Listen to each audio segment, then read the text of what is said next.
መጽሐፍ ቅዱስ ላይ ትምህርት ቤት ሄዱ የሚል ቃል የለም እና ውዶቼ ኃጢአት እየሰራን ቢሆንስ?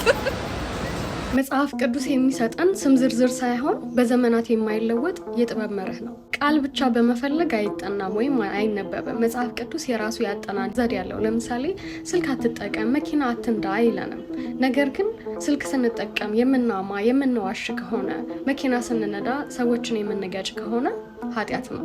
ነገር ግን በአግባቡ ከተጠቀምናቸው ወደ በረከቶቻችን የምንሄድበትን መንገድ ሊያቀሉልን ይችላሉ። ትምህርት የእግዚአብሔርን ዓለም እንድናስተዳድር የተሰጠን መሳሪያ ነው። መሳሪያው ደግሞ ኃጢአት አይደለም። ኃጢአት የሚሆነው ስንፍናና ትዕቢት ሲቀላቀሉ ነው። በመጽሐፍ ቅዱስ ትእዛዝ እግዚአብሔር እውቀት የሌላትን ነፍስ አይፈልግም።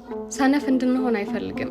ትምህርት ደግሞ ልፋትንና ትጋትን ይጠይቃል። እውቀት የተከለከለ ቢሆን ኖሮ፣ ትምህርት ቤት መሄድ ኃጢአት ቢሆን ኖሮ መጽሐፍ ቅዱስ ላይ የምናውቃቸው ታላላቅ በአገልግሎት የምናውቃቸው ምሁሮች፣ ጀግኖች ማገልገል ባልቻሉም ነበር። ነገር ግን እነሱ በዘመኑ የነበረውን በጣም ብዙ ትምህርት በሚገባ ወስደዋል። ለምሳሌ ሙሴ በግብፅ ንጉሳውያን ስርዓት የነበረውን ትምህርት በሙሉ ተምሯል።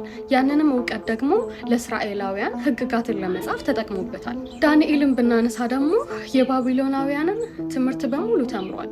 እናም በዛም ክብርን አምጥቶበታል። ቅዱስ ጳውሎስ የኦሪት ሕግና ፍልስፍናን ከታላቁ መምህር ከገማሊያ እግር ስር ሆኖ ተምሯል። ስለዚህ ወንጌልን በአስተውሎት ለዓለም እንዲያስፋፋ ረድቶታል ማለት ነው። እግዚአብሔርን መፍራት የትምህርታችን ሁሉ ማዕከል መሆን አለበት። ቅዱስ ጳውሎስ እውቀት ያስገምታል፣ ፍቅር ግን ያንጻል ብሏል። ይህ ማለት እውቀት በሁለት ወገን እንደተሳለ ሰይፍ ነው የምንይዘው።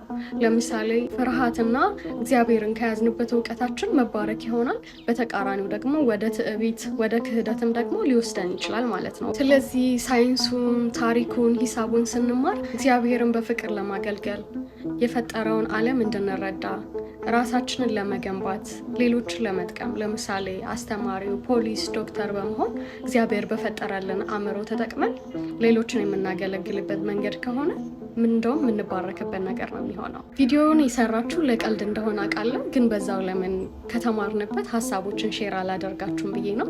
የእናንተንም ሀሳቦች አስቀምጡልኝ። አመሰግናለሁ።